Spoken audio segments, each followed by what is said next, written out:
Bonne nouvelle pour la rentrée académique 2022-2023, l'École supérieure d'administration, d'économie, de journalisme et des métiers de l'audiovisuel ESAE vous ouvre les portes de ses différents sites. À Gbedjourmende, à Bomé-Calavi, à Kpakpa et même à Parakou, l'université ESAE vous offre des bons d'études et des demi-bourses dans toutes ses filières en licence 1, 2 et 3. Et pour les 100 premières inscriptions en master 1 et 2, bénéficiez des demi-bourses. Nouveau bachelier, vous avez au moins la mention assez bien. Inscrivez-vous vite à ESAE et bénéficiez d'un bon de 50 000 francs CFA. Étudiants, étudiantes et nouveaux bacheliers, payez 200 000 francs CFA en sciences de gestion, sciences économiques, sciences juridiques et en administration des affaires en licence 1, 2 et 3 et 500 000 francs CFA en master 1 et 2, 250 000 francs CFA en administration générale, administration des finances, journalisme et métiers de l'audiovisuel en licence 1, 2 et 3 et 600 000 francs CFA en master 1 et 2. Alors, inscrivez-vous vite et profitez des offres exceptionnelles mais également d'un enseignement de qualité à l'université d'excellence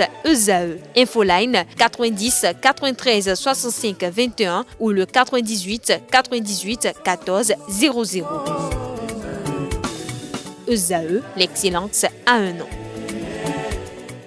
Mesdames et messieurs, bonjour et bienvenue sur Free Sport. La Confédération africaine de football a rendu son verdict dans l'affaire qui oppose le Bénin et le Rwanda après le match de la 4e journée des éliminatoires de la Coupe d'Afrique des Nations 2023. Elle a donné une victoire 3-0 aux Guépards du Bénin. Le Rwanda perd donc le match sur tapis vert. Il faut rappeler que le sélectionneur du Rwanda avait titularisé Kevin Mouyi face à la sélection béninoise à Kigali. Le joueur devrait être suspendu après avoir reçu 2 cartons jaunes au cours des 2 derniers matchs des éliminatoires face au Sénégal et au Bénin. Les officiels de la Fédération béninoise de football ont alors déposé une réserve contre le Rwanda devant la Confédération africaine de football. Après la décision de la CAF sur ce recours, le Bénin grimpe au classement à la 2e place dans le groupe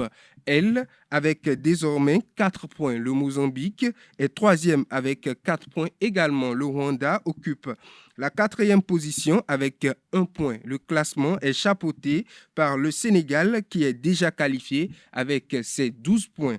Autre information, mais toujours football, test réussi pour les Amazones du Bénin U20 hier mardi 16 mai 2023. En préparation pour la prochaine Coupe des Nations UFOAB Dames qui va se dérouler au Ghana dès le 20 mai prochain, le Bénin a affronté le Togo hier mardi 16 mai 2023 grâce aux réalisations de Imuru Kadidjatou et Sadikou Mihad. Le Bénin s'en sort 2-1 face aux éperviers du Togo. Une belle réalisation pour les Amazones du Bénin avant leur entrée en compétition le 20 mai prochain face aux Ghanéennes.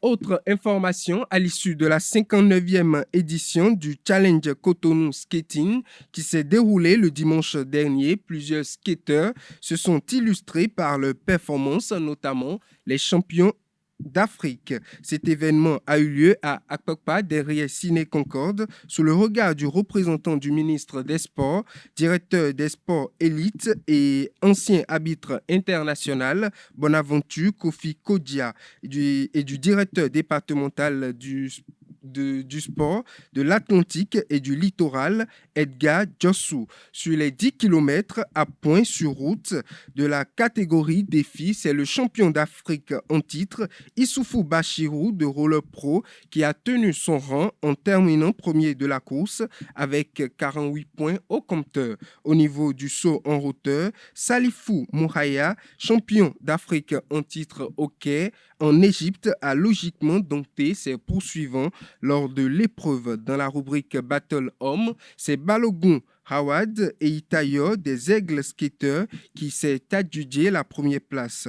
Au niveau du speed slalom homme, la première place est revenue à James Tossa de Jaguar Roller. À la fin de l'événement où les vainqueurs ont reçu chaque chacun une enveloppe financière. Le prochain rendez-vous a été donné dans 2 semaines. Pour finir cette édition, 13 ans après sa dernière finale de Ligue des Champions, l'Inter donne rendez-vous le 10 juin prochain au Real de Madrid ou à Manchester City à Istanbul. Après avoir remporté le match aller 2-0, l'Inter domine le Milan à domicile hier mardi 16 mai en remportant la rencontre 1-0.